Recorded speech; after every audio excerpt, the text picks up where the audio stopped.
وعلى آل سيدنا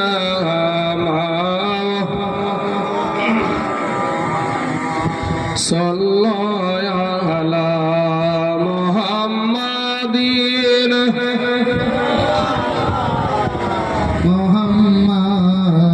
এ দুনিয়া পড়ে থাকবে বাপজানা মোরা একদিন থাকব না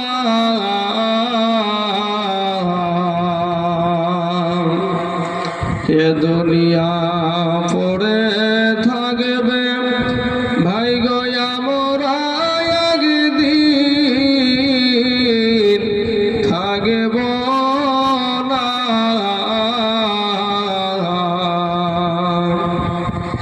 সবাই আমাদের ভুলে যাবে সবাই আমাদের ভুলে যাবে নবী গো আপনি ভুলেন না আল্লাহুম্মা সাল্লি আলা সাইয়্যিদিনা মাওলানা মুহাম্মদ সাল্লাল্লাহু আলা মুহাম্মাদিন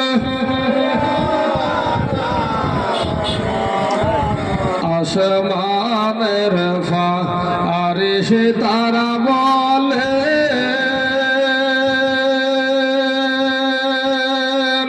হে আজি আমাদের খুশির দিন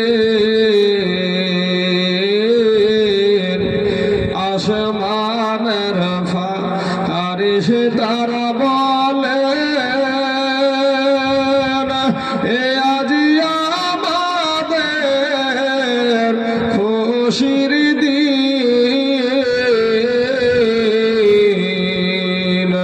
কুরাইশ বংশে জন্ম নিলেন মক্কার বুকে জন্ম নিলেন রহমাতাল লিল আলামিন আল্লাহুম্মা সাল্লি আলা মাওলানা মুহাম্মদ ওয়া আলা আলিহি মাওলানা মুহাম্মদ সাল্লাল্লাহু আলা মুহাম্মাদিন मोहम्मद हरदम ज़बान से निकालो पाक हरदम ज़बान से निकालो शाफी সাল্লাল্লাহু আলাইহি ওয়াসাল্লাম আলহামদুলিল্লাহ সমস্ত তারিফ ও প্রশংসা সেই মহান আল্লাহ তাআলার জন্য যিনি এক ও দ্বিতীয় ওয়াহদাহু লা শারীক যে আল্লাহ পাক রব্বুল আলামিন রুজিদাতা রক্ষাকর্তা পালনকর্তা যে আল্লাহ পাক রব্বুল আলামিন বিনা খুঁটির দ্বারা এত বড় একটা আসমানকে ঝুলিয়ে রেখে দিয়েছেন যে আল্লাহ পাক রব্বুল আলামিন ভালোবেসে আপনাকে আমাকে এই পবিত্র ঈদে মিলাদুন নবীর মাহফিলে আসার মতন বসার মতন বলার মতন শোনার মতন তৌফিক দান করিয়েছেন যে আল্লাহ পাক রব্বুল আলামিনের কাছে না চাওয়াতে আমরা কেউ আল্লাহকে বলিনি যে আল্লাহ গো আমাদেরকে শেষ নবীর উম্মত করে দুনিয়াতে পাঠাও এই কথা একজনও বলেছি বাপ বলি নাই। আল্লাহ দয়া করে মায়া করে সেই দয়ার নবী, মায়ার নবী, নূর নবী, জিন্দা নবী, হায়াতুন নবীর উম্মত করে এই ধরার বুকে আপনাকে আমাকে পাঠিয়েছেন। সেই আল্লাহর প্রতি লাখ কোটি শুকরিয়া আদায় করি। সকলেই একবার বলুন আলহামদুলিল্লাহ।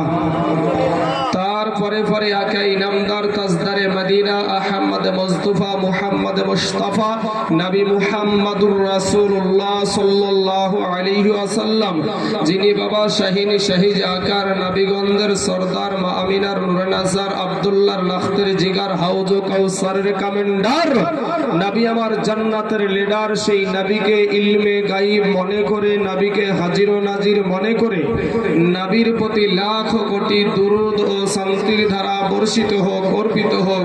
সকলেই বলুন আল্লাহুম্মা আমিন। বিরাদানি ইসলাম মুআজ্জাজ সামিন ইকরাম, আমার দক্ষিণ শহরের বাবাজিরা, আমার ভাইজানেরা, পর্দার আড়ালের মা ও বোনেরা, আজকে যে অনুষ্ঠানে আপনারা বসে আছেন, এই অনুষ্ঠানটা কে আমরা বলে থাকি ঈদে মিলাদুন নবীর অনুষ্ঠান। ঈদ আমরা বাবা আপনাদেরকেও যদি এখন জিজ্ঞাসা করি যে ভাই এখানে ঈদ পেলেন কোথায়, মুসলমানের ঈদ কয়টি, আপনারা বলবেন দুইটি। একটা হলো বাংলা ভাষায় বলবেন, একটা হলো কুরবানির ঈদ আর একটা হলো রোজার ঈদ, ঈদুল ফিতর আর ঈদুল আজহা। এই দুইটার পরে গিয়ে আপনাদের কিন্তু শেষ হয়ে যাবে। এই সুযোগটা এই যে আপনারা জানেন দুইটা, আরগুলা কিন্তু জানা নাই। এর কারণে এই সুযোগটা কিছু আলেম নিয়ে মসজিদে ওয়াজ করে মুসলমানের ঈদ হলো দুইটা। মুসলমানদের এক বছরে 56টা ঈদ আমরা পালন করে থাকি। জোরে বলেন সুবহানাল্লাহ। একটা নয়, দুটো নয়, 56টা ঈদ। আমার চর্চা জীবনের কথা বলছি, কিন্তু এটা চর্চা বলতে কি চর্চা করেছি, কোরআন হাদিস চর্চা করে পেয়েছি 56টা। সুনানে ইবনে মাজার 77 নম্বর পৃষ্ঠায় একটা হাদিস এসেছে, হাদিস খানার মতন এইরকম। আনিবনি আব্বাসিন রাদিয়াল্লাহু তাআলা আনহু ক্বালা ক্বালা রাসূলুল্লাহ সাল্লাল্লাহু আলাইহি ওয়াসাল্লাম ইন্না হাযা ইয়াওমা ঈদিন জাআলাহুল্লাহু লিল মুসলিমিন। হযরতে ইবনে আব্বাস রাদিয়াল্লাহু তাআলা আনহু বলছেন যে দয়ার নবীজি এক শুক্রবারের দিন, জুমার দিনকে বলছেন যে এই দিনকে অর্থাৎ জুমার দিনকে আল্লাহ পাক মুসলমানদের জন্য ঈদ হিসাবে নির্ধারণ করেছে। জোরে বলেন একবার সুবহানাল্লাহ। আরো জোরে বলতে হবে সুবহানাল্লাহ। বাবা শুক্রবারের ঈদ এটা কিন্তু শুক্রবারের দিনটা যে ঈদের দিন, এটা কিন্তু এমনি সাধারণ মানুষও অনেক মানুষ জানে, সাধারণ মানুষ অনেক মানুষ জানে যে শুক্রবারের দিনটা ঈদের দিন। এটা হাদিস তো পড়লাম, হাদিসটা আমার বাপের তৈরি না বাবা, আমার দয়ার নবীজির জবান মুবারকের কথা। ব্রাদার ইসলাম মুআজ্জাজ সামিন ইকরাম, তাহলে হাদিসে আছে যে শুক্রবারের দিন হলো ঈদের দিন। মুসনাদু আহমদের 8025 নম্বর হাদিস এবং ইমাম জালালউদ্দিন সুয়ুতি রহমতুল্লাহ আলাইহির ফাতহুল কবিরের ভিতরে আরো অনেক কিতাবে হাদিসটা এসেছে। হাদিস খানার মতন এইরকম আন আবি হুরায়রা রাদিয়াল্লাহু তাআলা আনহু ক্বালা সামি'তু রাসূলুল্লাহ সাল্লাল্লাহু আলাইহি ওয়াসাল্লাম ইন্না ইয়াউমাল জুমআতি ইয়াউমু ঈদ। বিখ্যাত সাহাবী হযরতে আবু হুরায়রা রাদিয়াল্লাহু তাআলা আনহু উনি বলছেন আমি দয়ার নবীর মুখে শুনেছি যে নবীজি বলেছেন ইন্না ইয়াউমাল জুমআতি ইয়াউমু ঈদ, নিশ্চয় জুমার দিন হলো ঈদের দিন। জোরে বলেন সুবহানাল্লাহ। দুইটা হাদিস পেলাম বাবা, এইগুলা শিক্ষণীয় বিষয়। এখন যদি আমি সুর করে বলতে লাগি মানুষ কিন্তু আস্তে আস্তে নামতে শুরু করবে, তবে সুরে আসার আগে এগুলো শিখতে হবে, জানতে হবে বাবা, জানার প্রয়োজন আছে বাবাজি। তাহলে আমরা শুক্রবারের দিনটা ঈদের দিন আমার মুখের কথাই বললাম না, নবীজির হাদিস থেকে বললাম বাবা, হাদিস থেকে বলেছি। তাহলে বছরে আমরা কয়দিন শুক্রবারের জুমা পড়ি? 52 দিনে হয় 1 বছর, 52 শুক্রবারে হয় 1 বছর। তো বাবাজি তাহলে যদি শুক্রবারের দিনটা ঈদের দিন হয় তাহলে 52 দিনই ঈদের দিন, তাই না?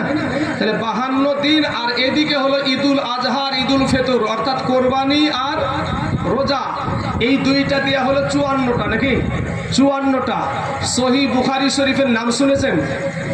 সহিহ বুখারীতে একটা হাদিস এসেছে, হাদিসখানার মতন এইরকম, আন আম্মার ইবনে আবি আম্মার ক্বালা ক্বারা ইবনু আব্বাস আল ইয়াউমা আকমালতু লাকুম দীনাকুম ওয়া আতমামতু আলাইকুম নি'মাতি ওয়া রাদিতু লাকুমুল ইসলাম দীনা ওয়া ইনদাহু ইয়াহুদিয়ুন ফাকালা লাউ উনজিলাত হাযিহি লাত্তাখাযনা ইয়াউমা ঈদা ক্বালা ইবনু আব্বাস ফাইন্নাহা নাযালাত ফি ইয়াউমি ঈদাইনি ফি ইয়াউমি জুমআতি ওয়া ইয়াউমি আরাফা। জোরে একবার বলেন সুবহানাল্লাহ। হযরত আম্মার ইবনে আবি আম্মার রহমতুল্লাহ আলাইহি উনি বলছেন যে হযরতে আব্বাস রাদিয়াল্লাহু তাআলা আনহু একটা কোরআনের আয়াত তেলাওয়াত করেন, আল ইয়াউমা আকমালতু লাকুম দীনাকুম ওয়া আতমামতু আলাইকুম, এই আয়াতটা তেলাওয়াত করছেন কে? নবীজির সাহাবী হযরতে আব্বাস। তো ওখানে এক ইহুদি উপস্থিত আছে, ইহুদি ধর্মের মানুষ উপস্থিত আছে।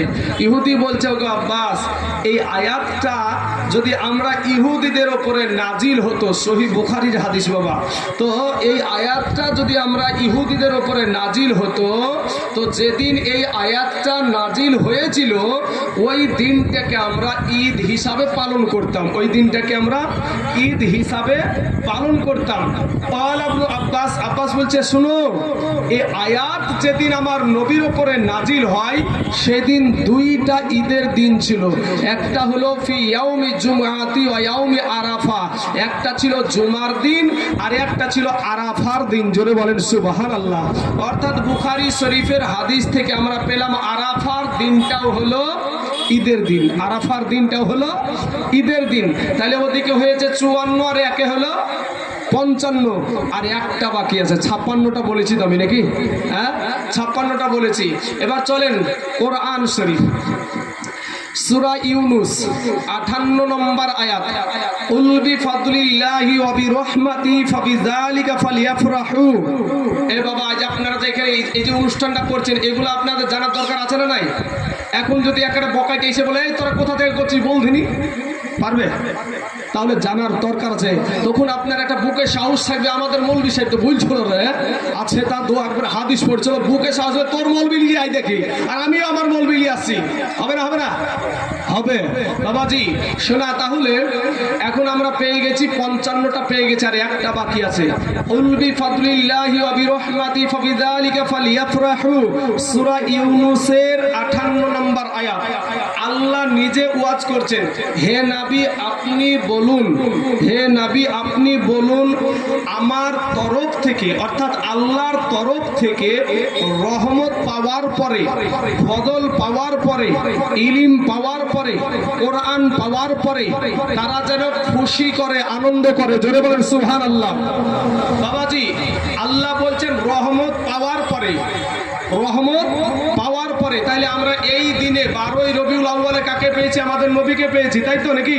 তো নবী আমাদের জন্য কি? কোরআনকে জিজ্ঞেস করেন, কোরআন বলবে ওয়া মা আরসালনাকা ইল্লা রাহমাতাল লিল আলামিন।